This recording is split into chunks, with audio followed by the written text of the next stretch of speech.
Screenagers, welcome back. Another episode of the Canon, your favorite movie podcast, the, as always, one and only movie podcast, providing you with a watch list of the most essential movies ever made. My name is Raf. I'm your host, and we've got another amazing essential movie lined up for today.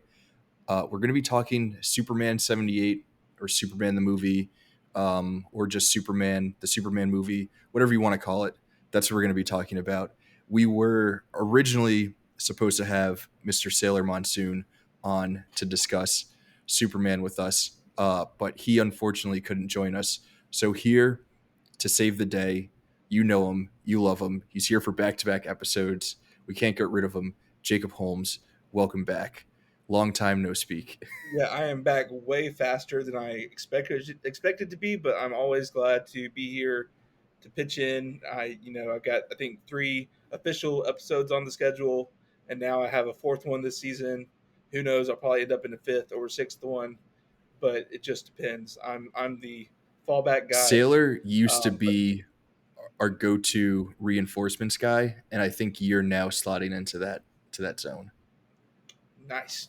I'm glad to bear it. I'm glad to bear it. And I'm excited about the ones coming up. But yeah, this was an interesting one to pinch hit for because I had not seen it. So I have seen it now today. So here we are. Nice. So ready to talk about it after finally seeing it. I also hadn't seen it before this episode, but I did like it. I can confirm that it's essential. It makes sense why it's in the canon. And we're going to be talking about all of the reasons why. But before we talk about that, one of the reasons why we wanted to talk about Superman 78 in this season of the canon and, around this time is because over the summer, there was a new Superman movie that came out. I have not seen it yet, although I was hoping to get to the theaters to check it out, but unfortunately I couldn't make it. But Jacob, you did see it, and I think you wrote a review for it on the website proper. Yes, I did. What give us some of your thoughts on Superman 25? Well, I was so Superman 25. Um, Not the first Superman movie I've seen, but maybe the first Superman movie I saw in theaters. Um, I happen to have seen Superman 2025 like maybe 4 times in theaters. Not always because I loved it that much. Like I did love it. Like I Wow. actually do love Superman 2025, which is why Okay. when I needed to get out of the house for a few hours during the stretch of time that it was in theaters, I just was like, I'm just gonna sit in the back of Superman again because it's fun and I can like kind of chill. And if I'm in the back of the theater, I can kind of look at my phone if I need to. I just couldn't be in my house for a couple of evenings, and I have a list, so I just kept on ending up in Superman. I did go multiple times though because I liked it as well, and I added an extra time or two. So yeah, Yeah. like Superman 2025 is my favorite Superman movie. Okay. Still today, after seeing Superman Including this one. 8, Okay. yes. Um, and so it'll be interesting to kind of compare and just talk about Superman in general as a character, Hmm. as a story, what Superman is. Superman 2025 slightly fit better into my personal, like, you have Superman purists out there who probably like read the comics and know a lot of stuff. I'm weird in Hmm. that my dad really loved the Superman logo growing up, but doesn't care about the character.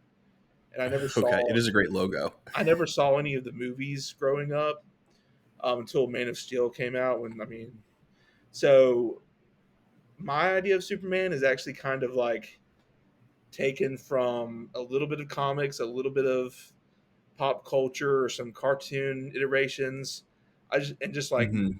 so I have a version in my head. I'm a Superman purist of the image of Superman that exists solely in my head, which probably makes no sense. But 2025 lined up with that better than 78 in some regards. And in some ways, 78 lined up with a lot of the things, of course. But 2025 just did it a little better in my mind.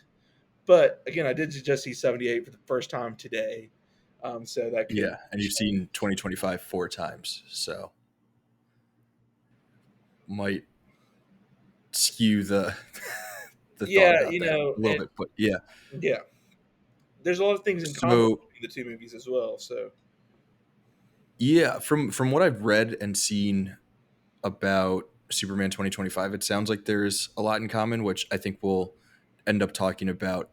But again, before we dive into Superman 78 and everything that makes it great, I think we can continue to just like get some more context about your relationship to Superman and like everything else that you had seen and experienced with Superman before you came to this movie, because I feel like that's obviously going to color your view and understanding of this movie as opposed to like someone who was seeing this for the first time in 1978 when there were like no other Superman movies. Obviously there was other Superman media that they were consuming, whether it be comic books or TV shows or cartoons or whatever else it may be.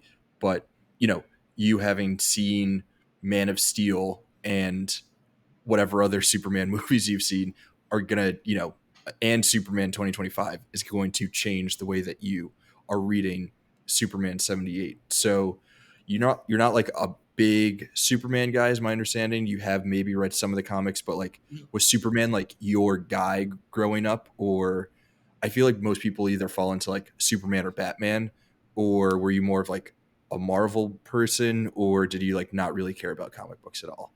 so I'm gonna have like I have a lot to say. So if we had the ramble on button like we had for Sailor, this is like the time. But um, so like I didn't read comics really growing up. Like my real introduction probably to superheroes, I guess, was probably the Sam Raimi Spider Man, um, Hmm. which was like my big theatrical like that was a hell yeah movie, and then of course Spider Man 2, heller yeah, whatever. So Spider Man was kind of my guy, and I would get comics occasionally, but like I wasn't going and getting comics like, oh, they're starting a storyline with Spider-Man.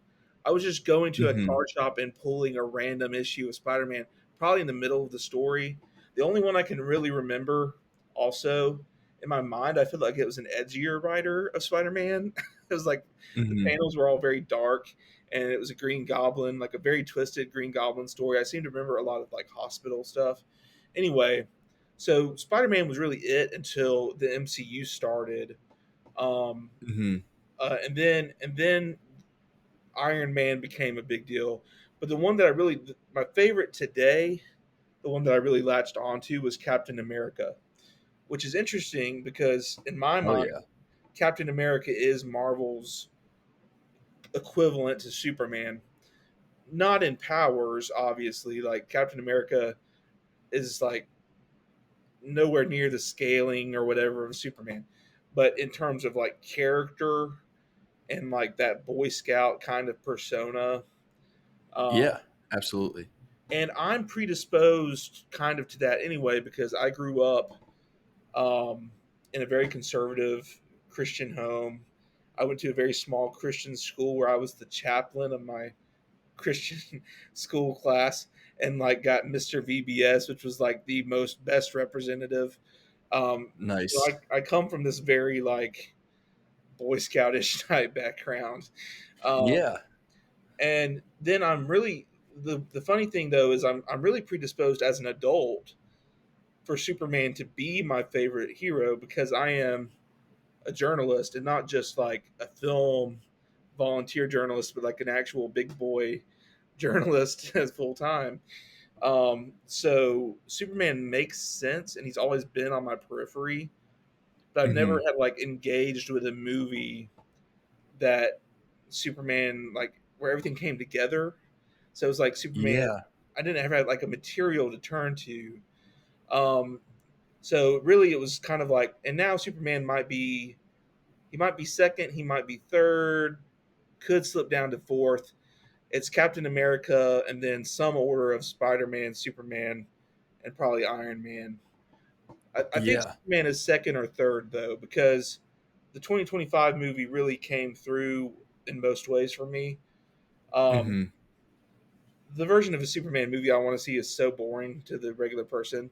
I want to see Superman just journalist, like investigating Lex Luthor and just like, You want Superman's All the President's Men. That's the yeah, version of yeah, Superman that that you is want to the see. You exact want to see Superman. Superman doing Spotlight. I want to see Superman and Lois Lane working together to take down Luthor Core, and very minimal action scenes except where necessary. But you can use Superman's powers to help with the journalism. But Yeah, maybe he has to fly across the globe to help them with their investigative reporting. there's so But many other than ways that, in it's which just like a straightforward journalism movie. it's great. That's what I want to see. So like I want a Daily Planet HBO Max show is what I want. Um, Yeah, you want the newsroom, but with Superman. yeah, and I, you know, there's things in the 2025 movie that I won't try and get too far into, but like you've got the Daily Planet team there, so you could kind of Hmm. spin off of that a little bit. Um, but yeah, Superman, I'm so predisposed to like because he's a journalist, he's a Boy Scout type guy, and really the core of Superman to me is he's all powerful. So the only interesting stories are to throw him into morally gray situations or things where he can't just punch his way through. So that's kind of my experience. So you hadn't seen Superman 78 or Superman 2025. So what is your experience like with Superman? I had typically or historically fallen under the like thinking of Superman that he's a boring superhero because he is all powerful. And most of the time when we think about superheroes, or when I was thinking about superheroes, it was really just about like their abilities and like what that meant in terms of like what kinds of stories, fighting crimes and supervillains, what that would look like.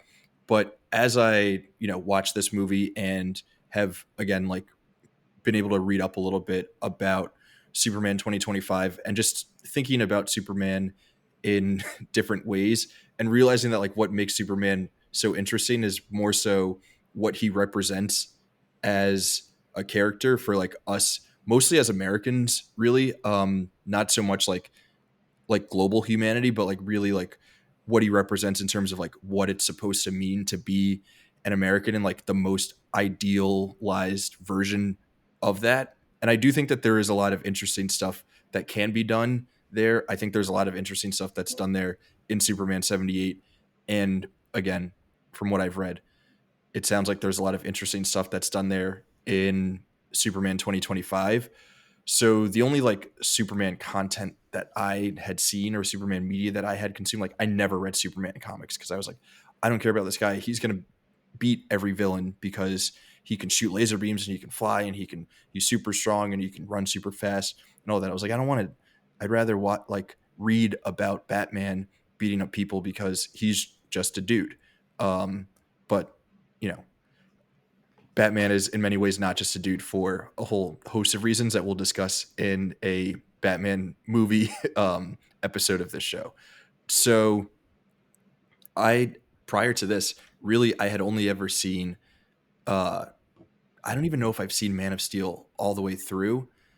I remember seeing Superman Returns when it came out in the mid aughts, but I don't remember that movie at all.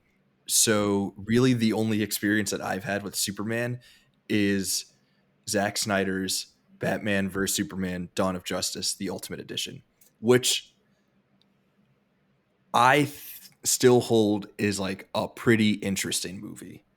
If you watch the Ultimate Edition, it's 3 hours, but I do think that Zack Snyder is trying to tackle and make sense of some like fairly interesting things in terms of how it is that we understand the Superman character and how we understand the Batman character and like what their relationship is to each other and what their relationship is to Yeah, the rest of us as a society, which again, I still found that to be super interesting. I like half watched it in the last week the, while like doing some other work because I was like, oh, I should, I just watched Superman 78. Let me watch some other Superman movies. And I still think that there are parts of Batman v Superman, Dawn of Justice, the Ultimate Edition, that are like worthy of praise.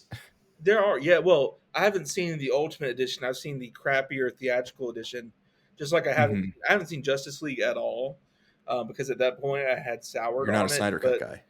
I hear the Zack Snyder cut fixes a lot, even though it has excesses. I look, the problem in general with Superman under Zack Snyder is that Zack Snyder set the whole DC universe in a Gotham aesthetic that just doesn't really fit with Superman. Now, Batman versus Superman had some good ideas and some good approaches, and it didn't execute all of it terribly. Hmm. Like the Martha scene was an okay idea. It makes some sense. The execution, kind of laughable. Like it came out really, it came out really weird. Maybe that's fixed a little bit in the other cut. Maybe it's not. I don't know. But Man of Steel, there was a really big problem with me. Kevin Costner as Pa Kent could have worked. He makes sense in the role, but the writing of Pa Kent is so like wrong. It's all wrong to me in my version of it. And like him saying you can't use your power, you can't use your power, son. And the worst of it when you haven't seen Man of Steel, right? But I've seen bits of it. I've never sat down and watched it. I also sort of like half watched Man of Steel okay, over the last week, I but mean I don't remember anything from it. Like it was kind of on like basically on mute in the background. Kevin Costner goes back into a tornado to save a dog, and then stoically is like, "No, Clark, you can't come save me because everybody will see you use your powers and they'll hate you." It's like, dude, why did you go back into a tornado for a dog and put your son into that level of trauma? It's like that just kind of like Let, didn't click let for your me. super son save the dog. So the Man of Steel setup for Superman just didn't work for me.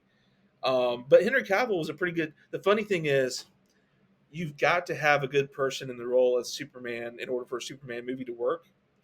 But every single Superman movie I've seen has a good Superman, but not all of them work.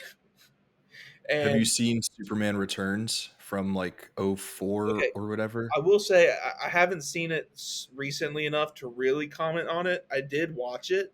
In fact, that was actually my first Superman movie I would have watched, but it's so vague in my mind. I liked the colors, I liked the look, I liked the aesthetics of it. Even I can still remember enough that I liked that better than Man of Steel. But I don't think the story was that great or memorable. I obviously don't remember it. Um, Mhm. I will say I it's don't think interesting the too. Superman was that memorable either.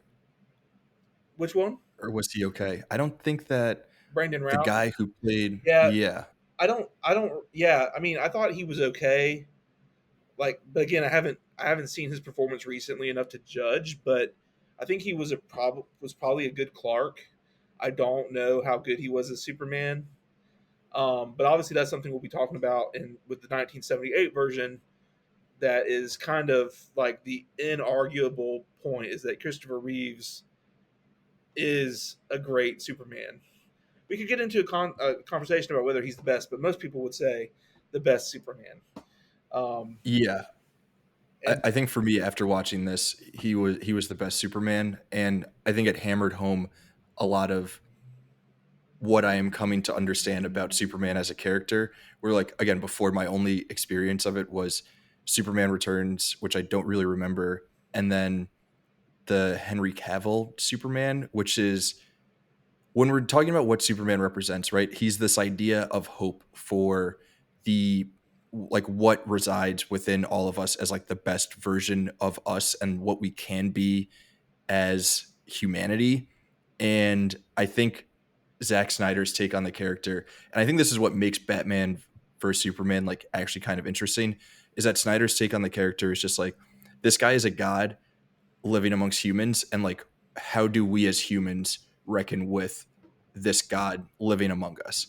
And he really strips away, Snyder does, he strips away all aspects of like Superman representing hope for what we can be, And I think that's why the like central tension within Batman versus Superman works, even though that's like probably not what a Superman story should be. But it is an interesting thing to Right. tackle It is like through a Batman and Superman it is. story, which is probably why it doesn't work in like I'm sure if I watch Man of Steel, I would be like, this movie doesn't work. But then when you introduce Batman into that mix and into that dynamic, as like a stand-in for the rest of us as like ground level humans or whatever, like literally like the opening scene is this all of this shit flying through the sky and Batman on the ground with other people experiencing this terror and like trying to make sense of what it is that is now living among us.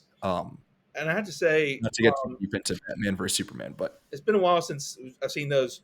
But to me, and there's a lot of this in 1978's version, Superman is basically at his best as Superman when he's saving random citizens from debris or what. It doesn't even matter. It doesn't matter what he's saving them from. Like the best of Superman is his like inability to not save everyone. And then you can put him in situations where he can't, but that level of just like every citizen matters and just and like every person needs to be saved. Even the trailer from 2025 Superman, you can see that scene where he comes in and saves that girl from the yellow, they're either like mhm. parking poles or tanks or something. Like that's just such an iconic scene ever since I saw the trailer, and it holds up in the movie. It's a very quick scene, but it's that's like Superman to me. And there's a great bit of that in 1978, and not a whole lot of that in Zack Snyder's version. But that's a different take. It's a different take. Yeah. It's so back to my original understanding of Superman as I think that he's boring because he can win every fight. And now coming to realize that like the point of Superman isn't to put him into situations where he's fighting, which is Right. the entire beauty of Superman 78. He doesn't fight at all. There's no like action, like the action sequences are just him saving people. It's not him engaging in combat with anyone else, which I think is a really, really interesting thing when we're like looking at what Superman means and like what that character is supposed to do. So I feel like we've given ourselves enough context for Superman and like how we understood Superman before we got to this. So we can probably jump into Superman 78 itself. So we both watched this for the first time recently. What were your like initial thoughts, like general takeaways from this movie when you walked away from it? Well, my first initial when the movie opened, and it was the weird. It's kind of a little weird, but the 1930s like theatrical thing where it's showing the comic book and there's like a narration. But to me, what was cool is that they showed the Daily Planet early, and what I thought was interesting was that like the Daily Planet became a symbol of hope for Metropolis. I'm like, that's first of all, as a journalist, freaking dope. Um, Yeah. like before we ever get to Superman, it's like, well, the Daily Planet's actually a symbol of hope if you think so. Personal, as a matter of personal preference, I hate any time ever spent on Krypton. Like Mm, you get it in Man of Steel, which you haven't seen really, and you get mhm, it in this movie. And I just kind of hate Krypton, like in general. Like I don't care that it explodes. I mean, I do mhm, care for like Superman's backstory, but I would just start with baby Clark crashing on Earth, and he can explain the Krypton stuff through like the Fortress of Solitude. I just don't. I mean, Marlon Brando is in here, which is cool. I saw your letterbox review. um, uh, but like it also brings up more questions when I see like they're in Krypton, they're wearing like tinfoil, everything is white, and then they send their baby home with a bright blue and red spandex suit for when he grows up. I guess it's like, where did that come from? Like everything y'all wear is white. It's like white, shiny tinfoil stuff. I just don't get it. Um, but okay, so after Krypton, I think is actually some of the best stuff in this movie. Weirdly, because I mhm, don't, maybe I'm partial. So I'm from Alabama, not like rural Alabama. We got a city of 35,000, which sounds insanely small, probably to someone living in New York City. Um, but by Alabama standards, it's like not that. It's not the rural that we see in the beginning of this movie, with nothing Hmm. but fields and everything. But it still hits home a little bit closer. So all the stuff with the Kents was awesome to me. Glenn Ford as Pa Kent, I Hmm. think, is the maybe the best Pa Kent we've gotten. I loved the talk with Clark because just kind of like the Man of Steel Pa, he says, you know, it's clear that he's told Clark you can't use your powers to a certain degree because people will, you know that you're different. And Clark Hmm. comes to him about it, and he's like, yeah, well, you know, I told you that growing up, but I've, you know, it's all very positive. Like, yeah, we had to kind of help you to make sure people didn't, you know, take you away. But now that you're older and I'm older, like you're here for a purpose, and it's more than like just winning football games and stuff. You got the power to help people. I mean, he didn't say that, but that's what he's getting at. So like, I Hmm. loved all of that stuff, and the cinematography in that section, like, Yeah. was popping off. Especially there was like, now it's really dramatic and it's kind of goofy that like Clark goes out and stands in the middle of the field, and Ma Kent sees him. But it like it crossfades, and then you see like the hills, which fades into her eyes, Yeah. and then it like pans down, and you see her walking out through the cornfield, and then Clark enters, and it's just like that's like the maybe the most beautiful piece of cinematography to me in the whole movie. It's got nothing Hmm. to do with the Superman aspect. So then we get finally it's like an hour into this movie before we like actually get him being Superman. And so then we get to Yeah. the part where he's at the Daily Planet. And for one thing, I thought the Daily Planet was a little better in this than the 25 movie. It felt a little more newsroom, maybe because it's more classic time for newsrooms and the new one's more modern. But it felt very classic. I did have a really I was there are parts of this movie that are just goofy to me, and I'm like, Yeah.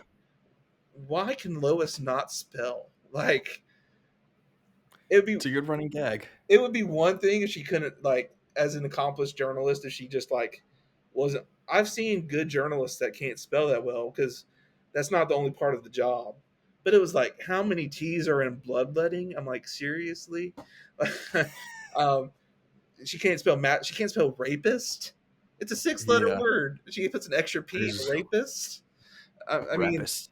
good lord. And I'm like that. It almost felt. And there's a couple of things in this movie that kind of are dated. And it kind of felt Hmm.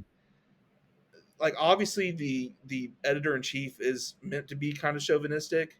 It's not like they're completely endorsing his behavior, but they're showing that, and it never really like when they kind of make it where Lois can't spell without a man like helping her, it kind of makes her look stupid. Um, but you get some of that with her. So what's the name of that actress? I Oh, is it Kidder? Something Kidder? think Kidder. Yeah, I can't remember. Margot Kidder? Margot Kidder. I think that's right. Yeah. So Okay. she's great in the role. Like she Yeah. brings the right level of like this kind of brassiness, but then the role doesn't always, as the movie develops, I don't feel like the role always gives her the ability to do what she should do. There's too many times in this movie where she's kind of relegated to damsel in distress status. The first scene with the helicopter though was a great way for her to meet Superman. I was cool with that. Like I think that was a very fun scene. Pretty well done. It's hard. Yeah. This movie is like almost 50 years old to like think about what the context of Superman was at that time.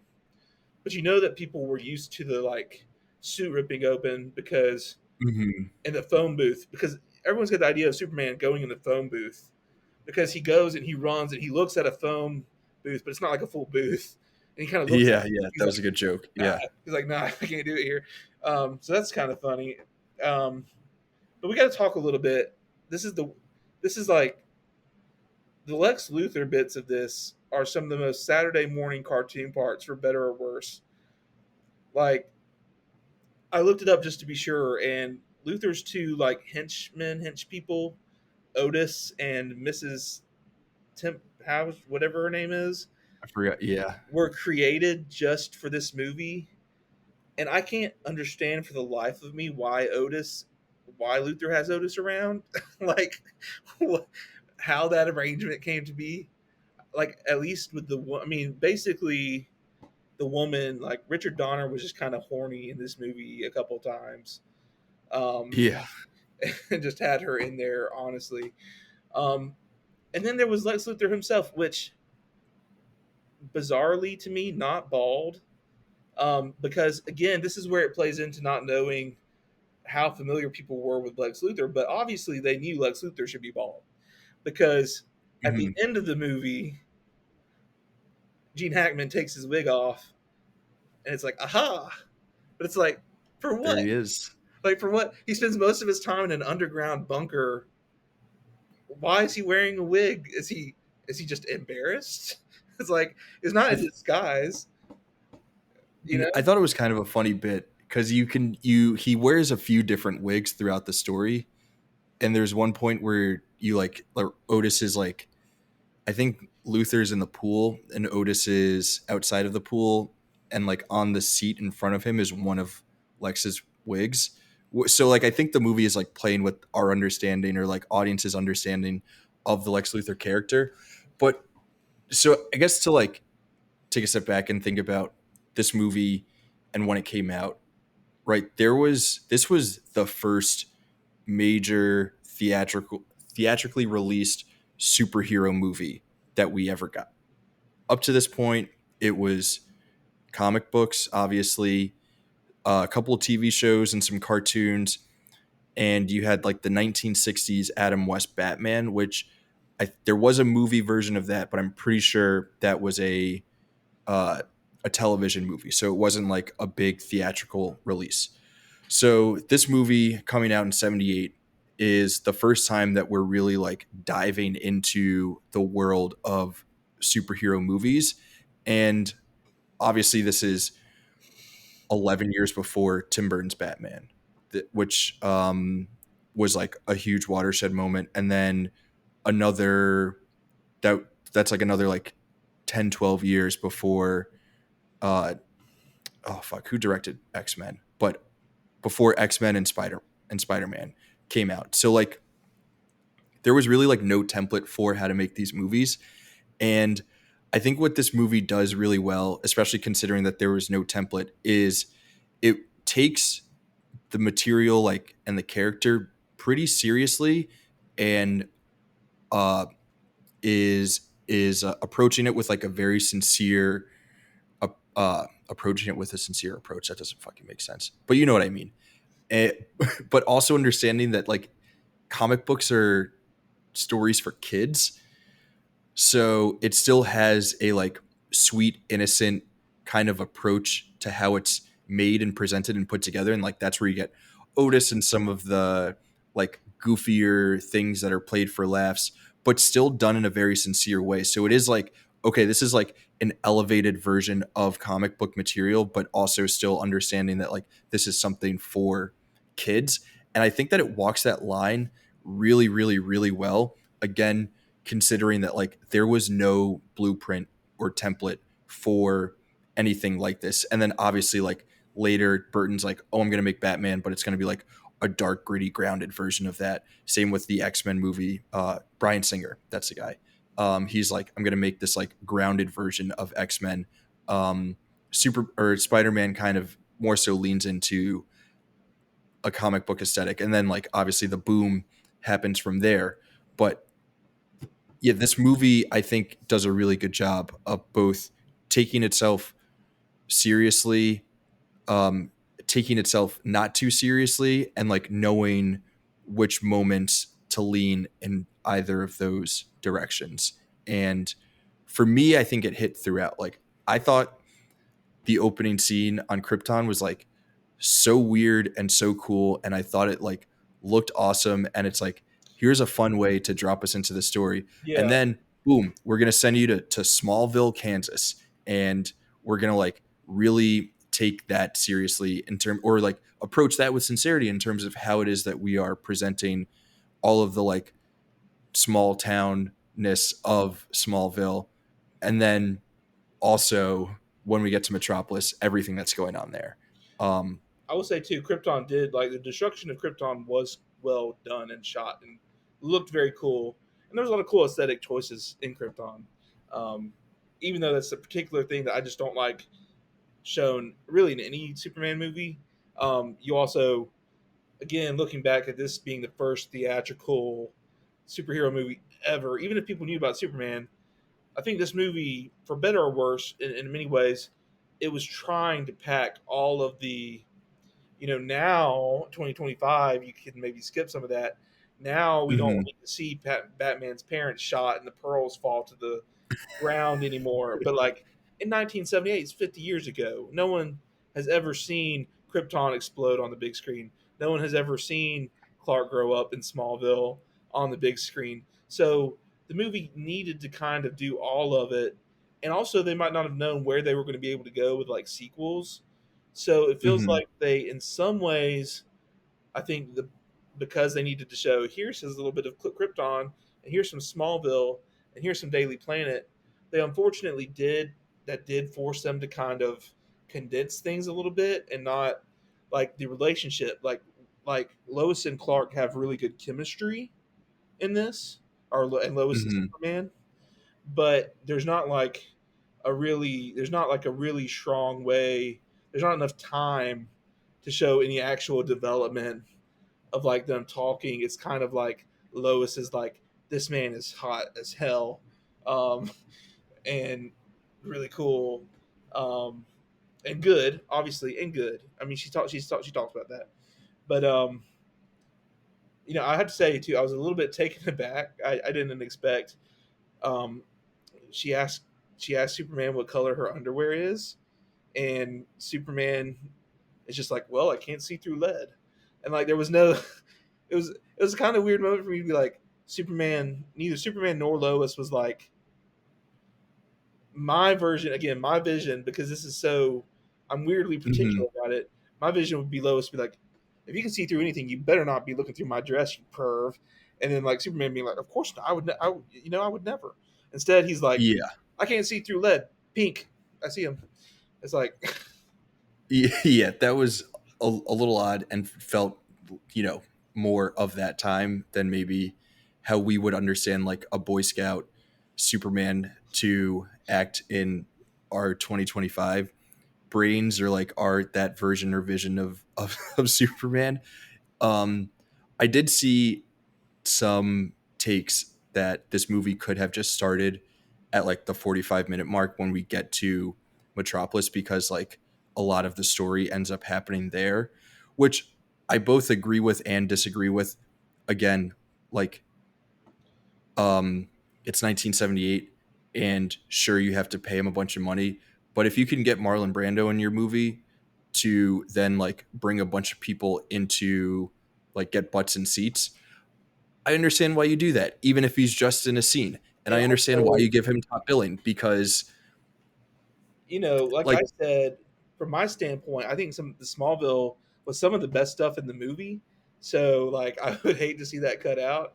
And it depends on if they cut out the first 45 minutes and added 45 minutes of like deepening the relationship between Superman and Lois and giving more or time even like 20 minutes, and because giving this more, movie's pretty long. yeah, This movie's right, like it is. 2.5 hours. They spend like So 5 minutes you on the opening credits. um, way too long on the opening credits. At despite first, you're like, hell yeah, now, this score kicks ass. Look dude, at yeah, those names. And then it's like, do we have to go through every bit character? Like, I understand that they worked hard on this, but do yeah. we have to do it for this full 5 minutes before we get into the story? I skipped. I'm like, I have to do this podcast today. So after like the first like little bit of John Williams score kicks ass, I was like, okay, I'm gonna skip. Good God, I'm at 5 minutes and still going. Um, but like, let's talk a little bit. Um, so as a whole, it does capture that wholesomeness of Superman. It gives a very sincere portrait, like what you're talking about. It does deliver in terms of especially Superman as like the model citizen to like look forward to. Like if you had absolute power, well, it's like this. I said it in my review of 2020-25 Superman. We have the phrase here on our Earth: "Absolute power corrupts absolutely." So to see a figure in media that has that absolute power resist that corruption is really a pretty beautiful thing. Lex Luthor's plot is is goofy as hell and awesome. Yeah. It's kind of like awesome in how goofy it is. So I kind of love it. Even though I thought there's a weirdness to me. The one thing is like Superman doesn't even know Lex Luthor exists until he gets this random like weird high pitched message through the Hmm. airwaves, which is interesting. And I also thought Lex Luthor's portrayal they couldn't figure out, and I see this as a problem with other movies too. Like there are people who like to kill people, and that because it Hmm. brings them joy, and then there are people who don't mind killing people to get what they want, and those are two different kinds of people. Um, but Lex Luthor kind of is shown to be both. He straight up answers Superman that he likes to see people suffer, but then he's also just shown as like a guy that really just doesn't care about killing millions of people to make himself a new West Coast. Um, I think if you lean either one of those ways, it kind of works better. But I don't know. What did you think? I don't want to delve too deep into my worldviews, but I do think that billionaires are like inherently evil, and I do think that in order to reach that kind of status, to some degree, you have to kind of like seeing other people suffer. So to me, it like makes sense that the Lex Luthor character is that and openly expresses that. I feel like my main issue with how goofy and over the top this version of Lex Luthor is like you have Gene Hackman. Like let Gene Hackman like be in his Gene Hackman bag doing more not just like outwardly sinister stuff. Like give him some interest, give him a little bit of depth to like chew the scenery or whatever, because obviously Gene Hackman can like he can do this big broad easy goofy performance, but he also could have given us like a really, really, really interesting take on the Lex Luthor character. But again, I also understand why this movie in 1978 is like not doing that. One, because of like, 1978 in movies, which I think that context also makes a lot of sense for like why this movie exists the way that it does. Um, so for one, coming out when it came out, and two, for being again the first version of a big screen, big silver screen version of a superhero movie. True, and I will say too that the very first introduction to Lex in this movie is actually fairly menacing when he you don't even Mm. see him, but he pushes the door in the subway just so very callously pushes the guy on the tracks. That was like the most menacing thing Luther did. And when he did that, I was like, okay, this is going to be pretty cool. And then from there, it was kind of goofy. I loved still love the wildness, the absolute insanity.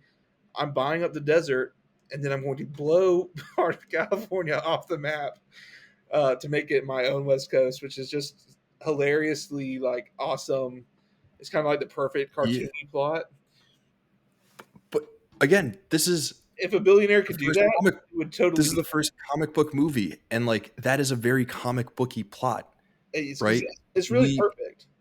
we're watching this through a 2025 context where Christopher Nolan totally changed the way that we look at comic book movies, and they're supposed to be like grounded versions of our real life, where the all of the motivations of villains are like somewhat grounded in some sort of like reality or like real life kind of thing, as opposed to just no, this guy wants to blow up the West Coast so that he can then have the new West Coast. And it's like, yeah, that's that's hilarious. It's That's also like what it's also comic book totally villains do. grounded. If Elon could blow up San Francisco and own the West Coast, he would totally do it. Yeah. It may not work in grounded like physics, but if it was, Elon would do that. Totally. Zuckerberg might currently be hatching a similar plan. We Probably. can't know for sure. We have to get Superman on the case.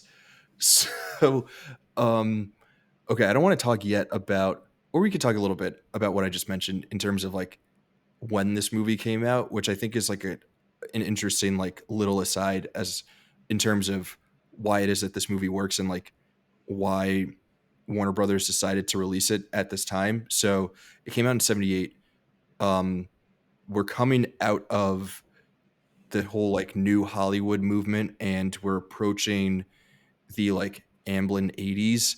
So in New Hollywood, it's a lot of these stories that are like again like more grounded and like real life. A lot of them don't have happy endings. It's like a cold reflection of like this cold real world that we're living in. And then in 77 Star Wars comes out and it's like look at this cool escapism that can give people hope. And that's exactly what Superman is. It just came out like a year too late to be like the big watershed moment in that, but it is still very much so a part of like this like late 70s, early 80s kind of cinema where it's like, let's get away from things like The Deer Hunter and Taxi Driver and just like watch Superman save people and give us like some sort of hope that humanity can be saved. I don't know if you had any thoughts about that That while is, you were watching, or just like what this movie is in terms of like a hopeful vision for what we can be. I definitely like at its core. I wasn't thinking of its core so much in its place and time, but at its core, it is very hopeful. It resonates with what I think Superman stories should be, which is that hope, that symbol of hope, that symbol of right, and that things that right can prevail.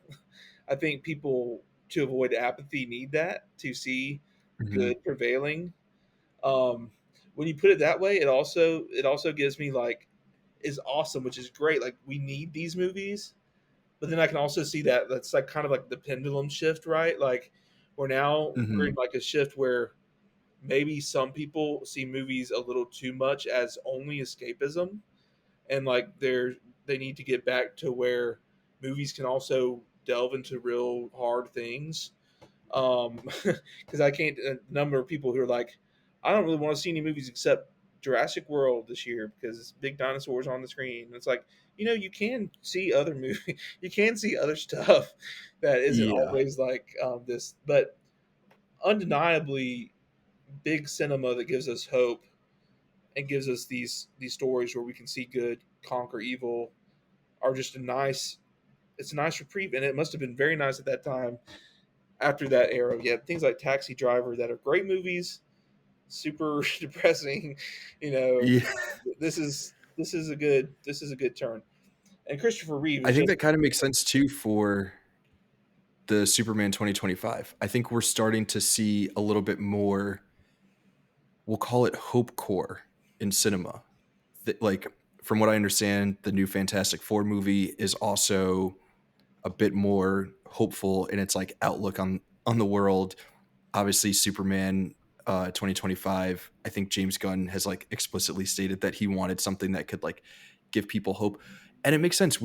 I mean, maybe not so much right now, but we're still living in like a post Dark Knight movie world where, especially comic book movies, it was like we're doing the dark gritty version of this. And that's when you get things like Man of Steel and Batman versus Superman and the Justice League and all the rest, right?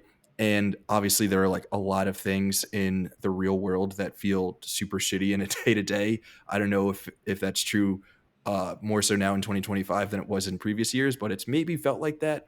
And it seems like we've needed a movie like Superman, a story like Superman, for us to just be like, oh, yes, we can be awesome and kind to each other, and we can have hope for like a brighter future together. And this Superman guy is like a symbol for that. And I think in similar ways that we're feeling it in 2025, I think people were feeling that in 1978, which is part of why I think that this movie hit the way that it did. I think I cut you off though. You were going to say something else. no, you didn't really. I think I started to say something, but you covered what I was saying, so I think we're good. So that's the hope core element of Superman 78.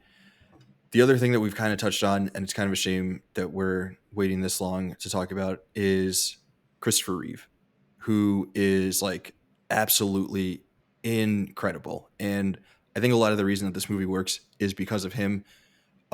Obviously, spoke about it a little bit, but like Marlon Brando, because he's Marlon Brando, gets top billing in this, even though he's only in it for a scene. And second billing goes to Gene Hackman because he was also like an established actor at the time.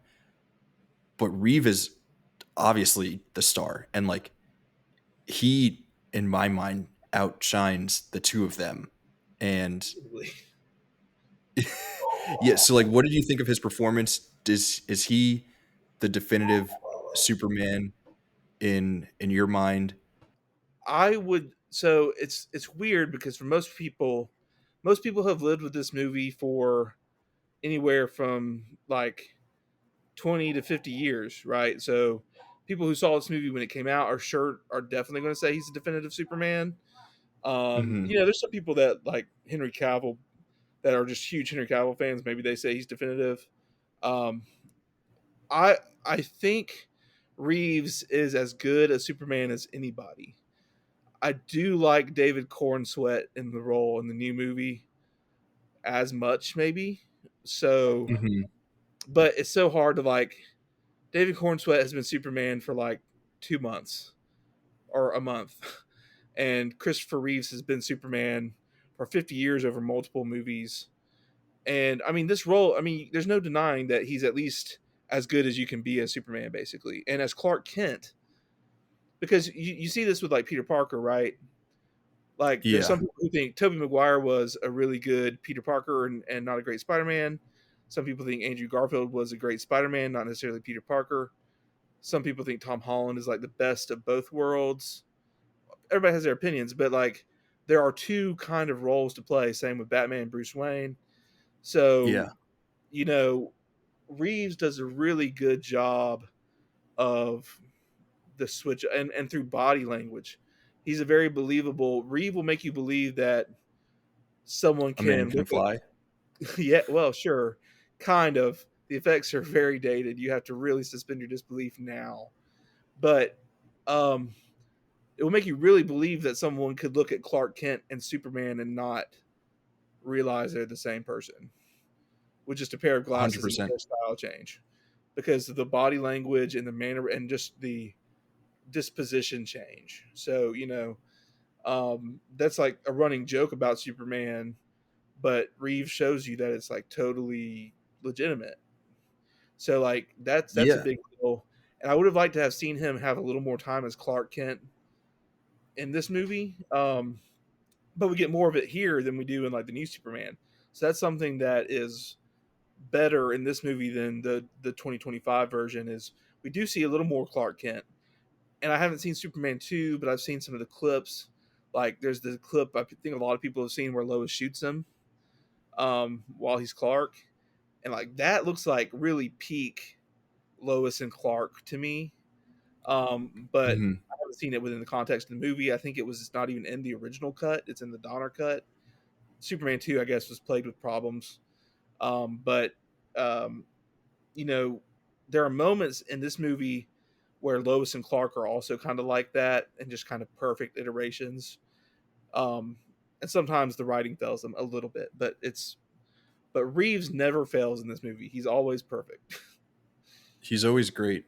To your point about like the body language between Clark and Superman, there's that great moment after he takes Lois flying and he comes back to her apartment as Clark, and you can see that he's like hunched over, and like Christopher Reeve was a stud. Like he was 6'4", 225. Like that's, when you're talking like stud athlete, like that's the those are the measurements you want. You're like handsome, chiseled face, right? He's got that. But when he's in her apartment as Clark, and she like goes into the bathroom, there's a brief moment where he takes off his glasses and he fixes his posture and like stands up straight, and you're Yeah, like, oh, that's it. That's the difference between Clark and Superman. It's all right there. And he knows how to play Superman playing Clark Kent, which is a really interesting part of playing that role.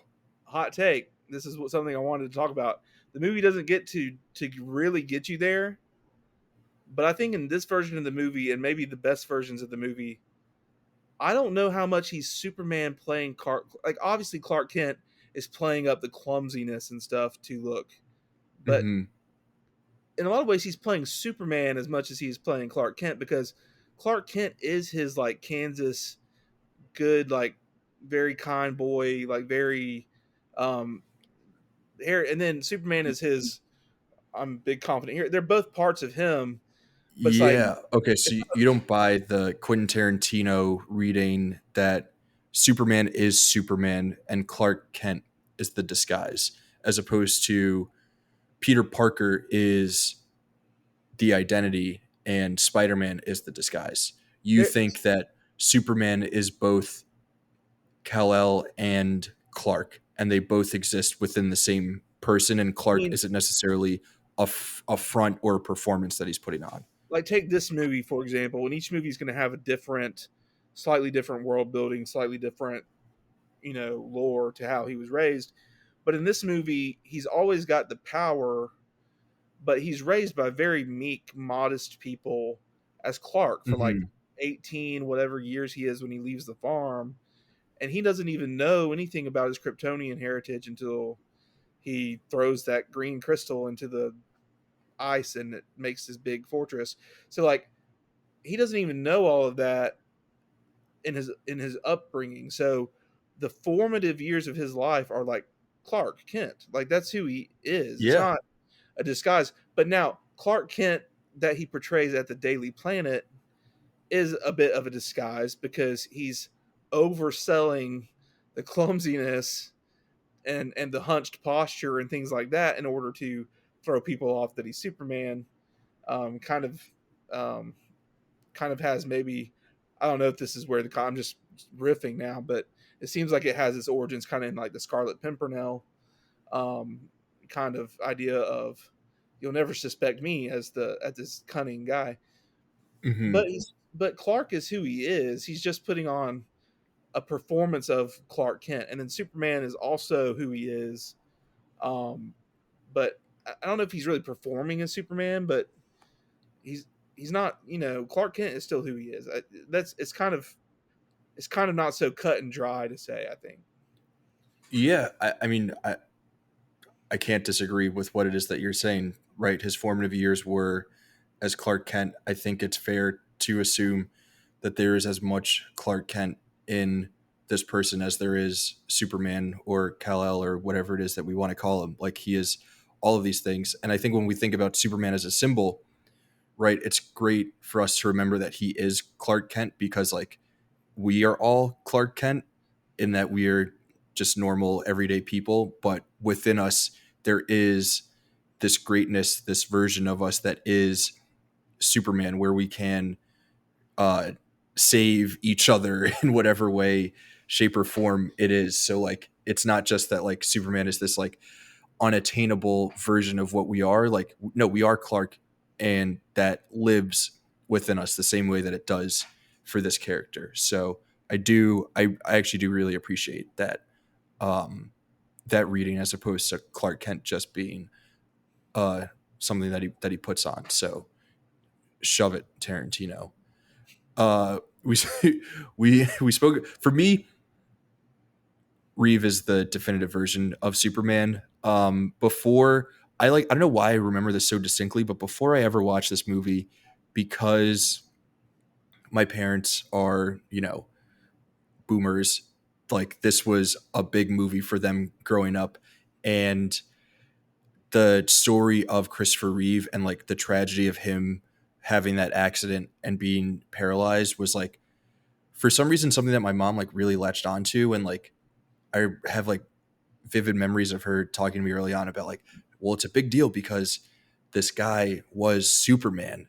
Like he is Superman to like me and my generation, and to see him reduced to this like super unfortunate tragic accident, like it I think it adds to the mythology of Christopher Reeve as Superman, where like it was such a tragedy, but like it unfortunately does like add to nope, it's even more sad because he was Superman. Like it would have been sad for Agreed. anyone, Yes, but it's that much and sadder because of and who it he also was, and then it made him we that much more Superman-y. Christopher Reeve was able to maintain. I think this is important for people who play Superman or characters like Superman, like Captain America and Chris Evans. Christopher Reeve was able to maintain an image of himself outside of his role as Superman as a person. He was seen like as an actor, as like with a person with integrity, and like and in some ways, even when he had his accident, it's like it doesn't matter that he can't walk anymore. It's like he is still Superman. Like he is like it's like his accident to go through what he did and to keep being, from what I understand, like he was, still able to do some things and talk, and it's still like as an example for a while of a good person. It was like even reinforcing the Superman persona onto his own life. So I haven't seen the new documentary Superman. It'd be good to check Hmm. out. People say it's incredible. So, but now I have a reason to, because I didn't know Christopher Reeve from the movie. I kind of wanted to see the movie before I saw the documentary. Yeah, to have a little bit more context for all Yeah, that stuff. Yeah. Um, just yeah, it absolutely incredible performance. I I don't know that there is anyone who is like more associated with, I'll just say, a superhero character that they've played than Christopher Reeve and Superman. Like people might say Robert Downey Jr. is like a real life Tony Stark or whatever, but like I don't know. I feel like yeah. I mean, Christopher Reeve embodied Superman to like so much more than Downey Jr. did. there's no doubt. There's no doubt. And Chris Evans is not, Captain America outside of, I think he tries to, in some degrees, keep a good image, but he does some acting roles now where he's playing some guys that are against that archetype, so that kind of helps to lessen that a bit. But yeah, no, Christopher Reeve is like synonymous with Superman. So Yeah, in that regard, that's why he's the definitive Superman, because he plays the character so dang well on the screen, but also has the out of film legacy that bolsters it. Yeah. 100%.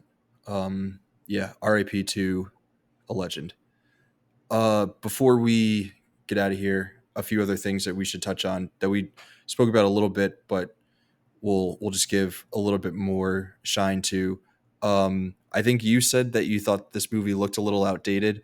I personally love the way that this movie looks, but I am always like kind of a sucker for older things. But I do think that the special effects in this like do kind of hold up for the most part, and like it all looks pretty amazing. What did you think of the special effects and like seeing Superman fly and all that stuff? I thought a lot of the cinematography looked really good, and I thought some of the special effects worked pretty well.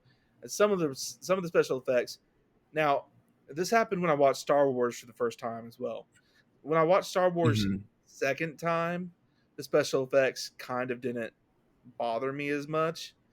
But there were some of the scenes of Superman flying looked pretty good, and then some of the scenes of Superman flying look kind of like they're kind of outdated and hard to, like. Yeah, he's kind of just like ooh around the screen, but Yeah. it is what it. I mean, it's 1978. What are you gonna do? Like that's what it was gonna look like, and that's fine. The scene with him flying around with Lois, it wasn't so much the effects. It was like the weird, like he was holding her by her hand and she was flying. Hmm. She was On flying her with. I mean, own. like this doesn't quite. I mean, it kind of makes sense because she could be free falling like that, I guess, and Yeah. Superman's kind of like pulling her technically. But as soon as she slips out, she like sinks like a rock. So that kind of goes out the window. Um, uh, which, by the way, the weirdest scene for me to get my head around was Lois thinking in her head and like rhyming for some reason, of Yeah, like just rapping. Yeah. waxing poetic about Superman was kind of. I mean, I get it. It's supposed to be kind of romantical, but it kind of was. It was kind of funny to me. Anyway, the special effects overall weren't bad. They did a good job. Um, the time reversal at the end is is kind of silly in a concept, but the way they did the Hmm. way it looks is cool. Like the way it looks holds up. Yeah. Um, So, Yeah, if you're creating like a visual way to like communicate what it is that he's doing, and like we can argue about the science of it or like whether or not Superman that's within the realm of Superman's powers, but like it looks cool and like it makes sense for like the story that we're telling. So like yeah, go for it. right, and there were actually a couple of times, I will say, there were a couple of times Superman was flying where I was like, this actually looks like really cool. Like this is actually maybe some of the this might be some of these scenes might be better than the 2025 and how they show him flying. For the most part, 2025 has it beat. But in some ways, a couple of the shots I was like, that's actually a really good shot of him flying. But sometimes it was a little hokey. I think the shot of him flying out of the Fortress of Solitude was like awesome. Like that totally worked for me. Yeah, I think that Especially works. like where we are in the movie. For me, it was like, oh shit, like yeah, we got his whole backstory, and now he has like come into the person who we know him to be, and this is the first time you're showing him flying. Like, yeah, That I'm that with worked that. for me. That worked for me. Maybe the worst. It's not really. I don't even know how much of it's a special effect. There was a scene where he. I think it's when he lets Lois down on the street, or it could be another woman. But he Hmm. kind of goes like he's going to launch off the street, but then he kind of like floats up. He doesn't like go fast enough. So Yeah. it's like if he just kind of floated like regally, it would look cool. Or if he launched really fast, it would look cool. But Hmm. because he looked But it like was he like was weird, like in launching, between. it kind of had a weird in between. But those are just little Yeah, things. I, I I think I for the don't know most where part, you're going it next, looks but I pretty did want to cool. And I was say like trying to think about. um, with Lex Luthor, this movie is Lex Luthor. Superman Returns with Brandon Routh. The villain is Lex Luthor. The 2025 movie, the villain is Lex Luthor.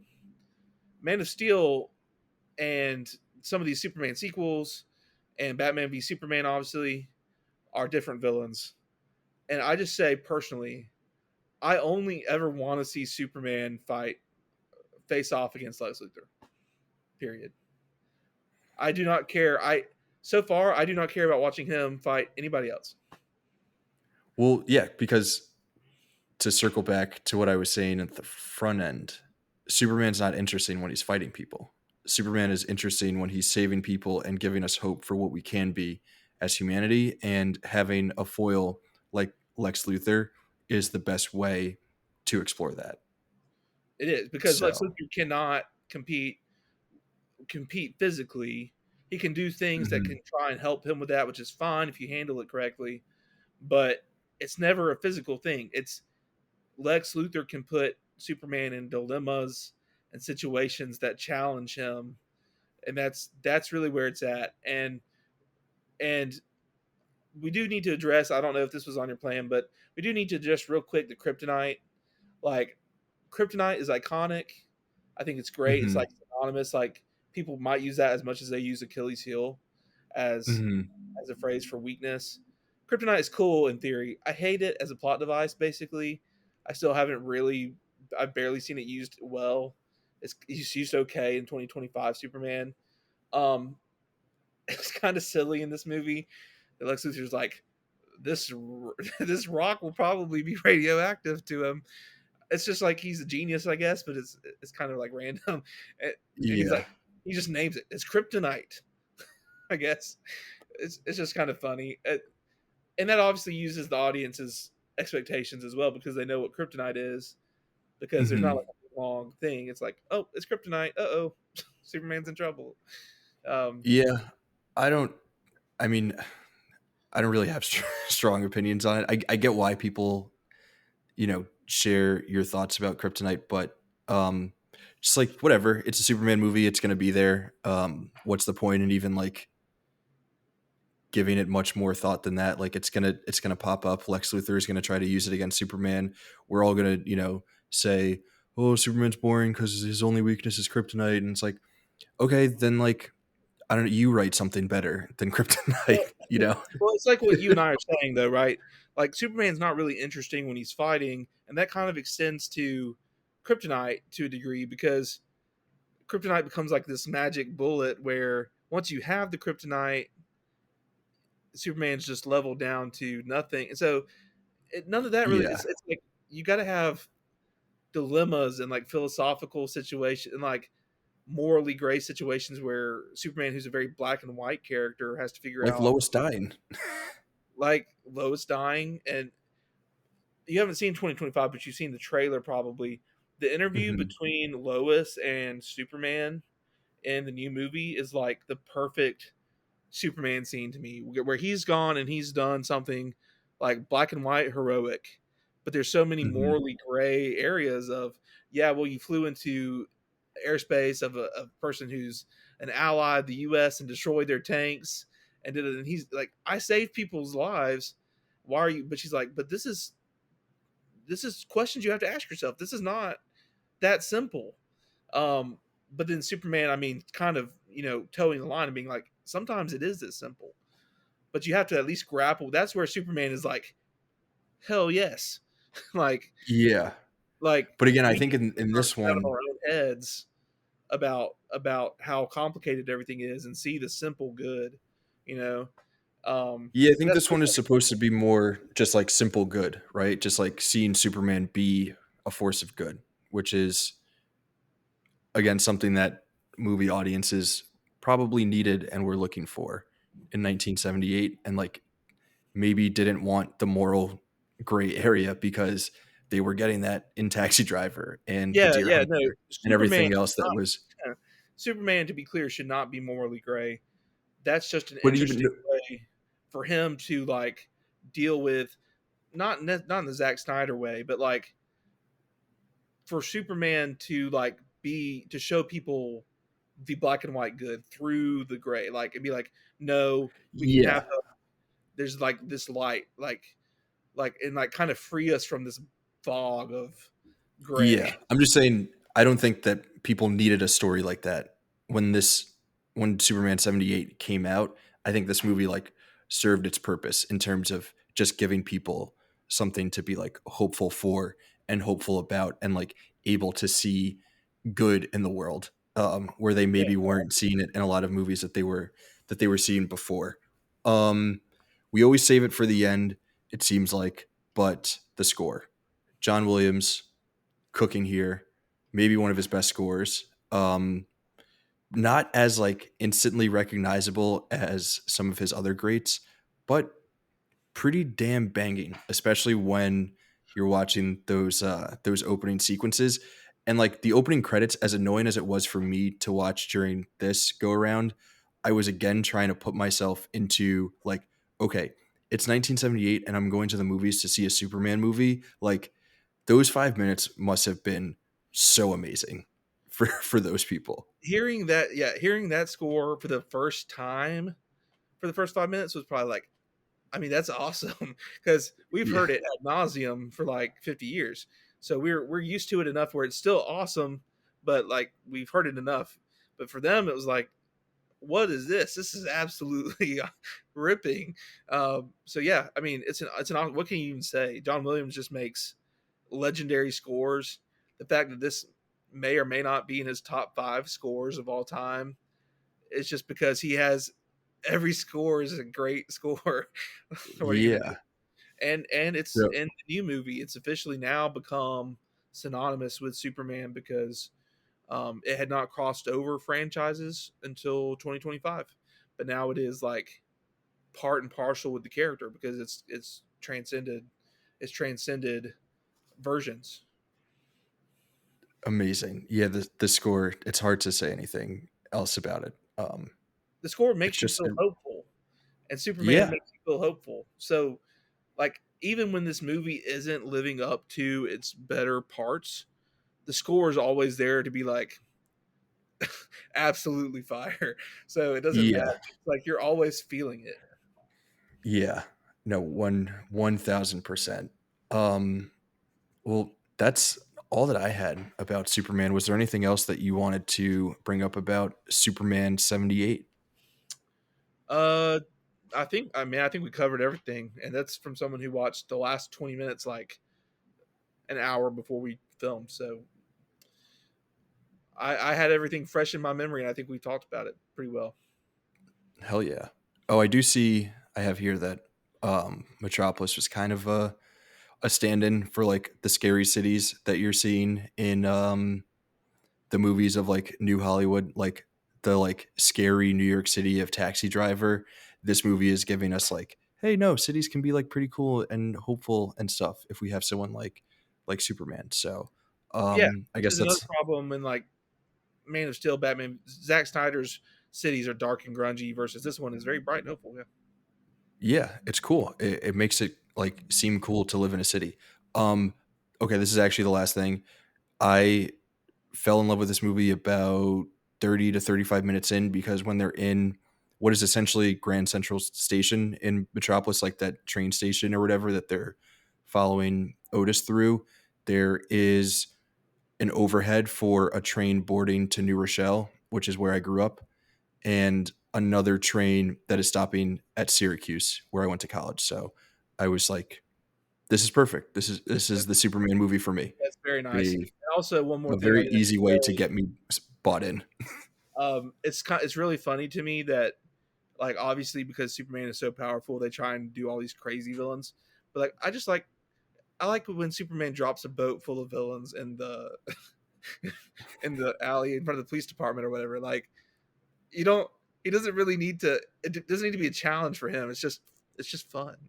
Like He's just doing good. I love it. We don't get Superman for like an hour, and then there's just like a 15-minute montage of him doing Superman things, saving people. He like saves a cat from a tree at one point, it's and it's like, very yeah, like that's it's very much like Spider-Man 2 like Spider-Man with Tom Holland when he's like the lady gives him a churro and he's trying to help a guy whose yeah, bike is stolen. Like it's those little acts that the superheroes do that mean more a lot of times than like punching huge villains in the face, you know.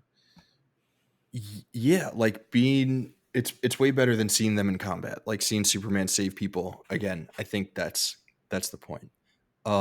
Great discussion, Jacob. Thank you again for joining and swooping in to save the day. Much like our good friend Clark Kent, you are the Clark Kent of this episode. Before we get out of here, we got to do some recommendations, of course, for Superman. Um, so what do you say? Let's get into it. You got your I'm recos? ready. I'm ready. On short notice, got these ready. First of Hell all, yeah. very easy. Superman, like you said, was like the first major theatrical superhero film. Even though it didn't immediately snowball into the superhero like insanity that we have today, it was the original standard. So it only makes sense to recommend the pinnacle of all superhero films. Josh Trank's Fantastic Four. That is not a recommendation. I'm throwing that away. That was set up for a joke. Now, the real recommendation is um, uh, Mr. Smith Goes to Washington, Mhm. which James Gunn said served as partially his inspiration for the new 2025 Superman, and it is a very like it fits very well. I mean, Jimmy Stewart is like a Clark Kent type of character in so many of his movies, just like this good all American guy. Nowhere better than Mr. Smith Goes to Washington. But he goes to DC as a senator. He's appointed because they believe he'll be naive and just lost in the sauce. And, you know, what I love about it is the Senate is shown as corrupt, you know, as even back then when this movie came out. I'm not even sure when it came out. Maybe it's a 40s or 50s movie.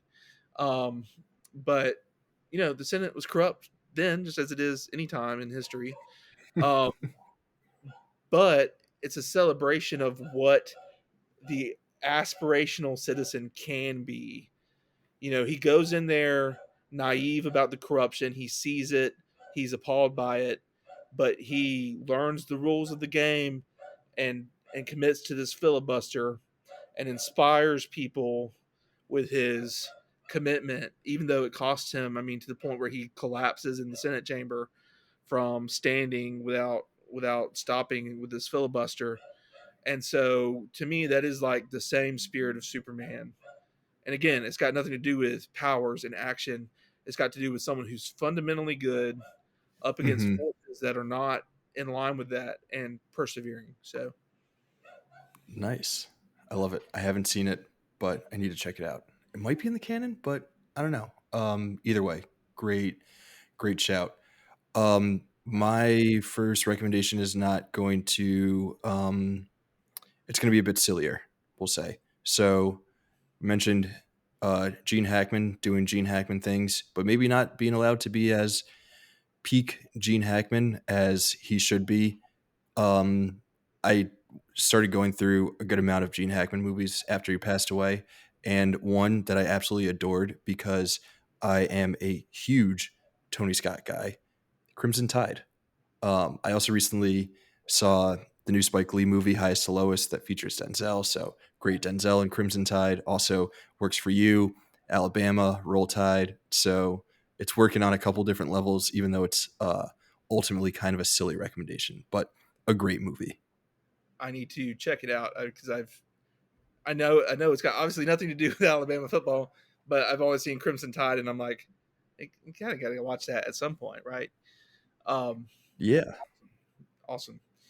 Um, my second recommendation is based on a realization I recently had that this is kind of a Superman movie. This is I was going to recommend Iron Giant. This is a throwaway one. I've already recommended it Mhm. before. It's very much like a Superman movie. But there's another animated movie that people don't off the top associate with Superman, and that is Hercules, which Ah. is literally if Superman was told through like the Greek gods, basically. And it just hit me when I was watching the 2025 Superman. Yeah, when Hercules goes down to Greece and like lands with these simple Grecian farmers, like that's just ripped Mhm. straight. That's like literally just the Kents. It's Yeah. literally just Hercules being raised by the Kents, and then they're like, "Here, son, when we found you, you had this medal around your neck. You fell from the gods, and you actually got this daddy Zeus." And then literally, like this movie, Hercules leaves the Kents, and he's walking a long ways, and then he goes and meets his dad for the first time, who fills him in on his real lineage, and then he's like, "Okay, and now I got to be a hero." So then he tries, and then from there it kind of divulges from, I mean, a Superman story other than he's trying to do good and trying to save people, and he ultimately makes, he's the ultimate good. He makes an ultimate sacrifice, regains his godhood, whatever. But the especially the landing with the farmers, I realized that is just straight. Yeah. It's the same story. I love that. That's great. Great recommendation.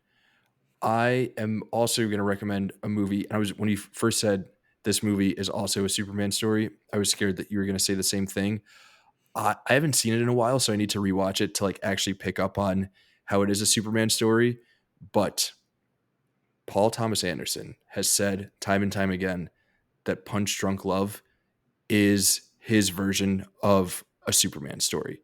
So he was basically like, I grew up watching Happy Gilmore and Billy Madison, and I want to write a movie for Adam Sandler, but I also love Superman and I want to tell a Superman story. And that's how we got Punch Drunk Love. So I have, need to rewatch it, but yeah, I need to watch it. I have wanted to watch. I still have a lot of Paul Thomas Anderson movies to watch. I've seen There Will Be Blood and Licorice Pizza, and that's maybe it. Um, so I've been Punch Drunk Love has been at like the top of my list of the ones I need to see, and that just makes it even um, more of a must watch for me. I feel So like you dig it. yeah, thank you Pick for up that. And the Criterion Blu-ray. plus, There Adam is one. Sandler is potentially going to be up for an Oscar, so it all Yeah. it all comes together. Um, my third and final pick, as you know, as I said, the movie starts with the little 1930s thing about how the Daily Planet, with its truth and clarity, became a symbol of hope for Metropolis. So, my third Mhm. final recommendation is to support your local newspaper any way you can. Subscribe if you've got one. If you're lucky enough to have a local newspaper before it leaves, subscribe. I know for you, Raf, your local newspaper might be like a little more well known than like most people's local newspaper. I mean, you have like something more equivalent to the Daily Planet with the New York Mhm. Times in terms of its huge city population, but any community that has a local newspaper operates much better. I'm a firm believer in that, whether it's print, online, just some way to keep officials accountable because in a world without superpowers, journalists are the real heroes. So enough said. Dude, I know that you're a little biased because you are a newspaper writer, but I 1000% agree that we need to support local newspapers and we need to get private equity money out of local newspapers so that they can stop killing them, because local newspapers are the lifeblood of our local communities. It's how we stay informed. It's how we make sure that our communities are safe and running well, and all those things. Like, truly, some of the best work that is being done out there is done by your local newspaper journalists. So do support them, because it is so important to like everything that we stand for as Americans. Not to get too preachy, but this is a Superman episode. So like, if there's one episode where we can get preachy, this is the one, right? Like, You can't if you can't expound on the greatness of journalists in a Superman review, you just don't get the Daily Planet, man. once again, your recommendation is it just holds so much more substance than what it is that I'm going to recommend, which is going to be an episode of Seinfeld. Got my Seinfeld hat on. I'm going to be recommending an episode where Jerry dates a woman named Lois, and it also ends with John Williams' Superman March. I think it's season 6, episode 10. Wild if that's the actual episode, because I just pulled that out of my ass. But it's called The Race. It's the one where Jerry runs into his friend from high school who works with his new girlfriend Lois, and they have to race at the end. And the Superman theme plays. So obviously Jerry Seinfeld loves Superman, and like there's so many different Superman references, and there's a Superman toy on the set in the show. But this is probably the most like explicit shout out to the Superman movie and Superman story. So check out that episode of Seinfeld. Again, not nearly, doesn't hold the same kind of weight as supporting your local newspaper, but still fun. So there you have it. That's Superman. Those are our recommendations. That's Jacob Holmes. I'm Raf Stitt. Jacob, any parting words for folks? Anything that they should look out for on the website? New pole position is out. We have a new poll position out right now on YouTube. Raf unfortunately could not join us, but we have in his place Val Morial, and Brian Loomis is back talking about the Venice Fall Film Festival, which is starting like today, I think. By the end of this week, we will have reviews for Frankenstein, for After the Hunt, for Begonia, for Wizard of the Kremlin, and then it just keeps rolling into next week with movies like The Testament of Anne Lee. So we are about to go from being in the dark to having a whole lot more knowledge about the movies. So there will be written pole positions starting up really soon, because I have a lot more to dive into. So those will be on the way. Um, yeah, that's I think that's it. We've got Raf and I are, as we may have mentioned before, why not plug it?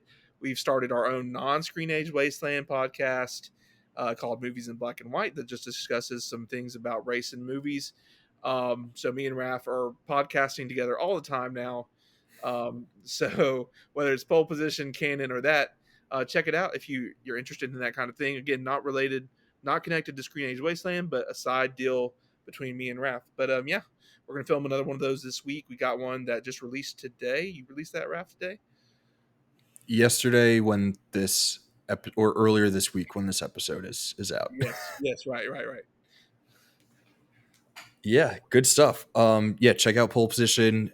Check out Screen Age Wasteland proper. There's a lot of fun stuff happening up there. Check out Movies in Black and White on YouTube or Spotify. Check out the Canon on YouTube and Spotify. We are on the Screen Age Wasteland YouTube page, as is Pole Position. We're also on the website proper. There is a ton of other great stuff coming out. Canon articles proper, reviews, all that good stuff, lists and questions of the day. All the fun is happening on Screen Age Wasteland. You can catch us here at the Canon next week, wherever it is that you're listening to us or catching us, whatever feed it is that we're on in your ears or on your eyeballs, whether it be Spotify, Apple, YouTube, or whatever else it might be. We're going to be back next week. I'm very, very, very excited for this one. We're going to be talking American Graffiti, and joining me for that episode is going to be an old dear friend of mine, Dylan Wolfgantz. We're going to be talking American Graffiti, shooting the shit about all the bullshit that we used to get into back in our day in high school and what makes that movie great. So we hope to catch you there. And as always, in the meantime, we will see all of you lovely folks in the wasteland.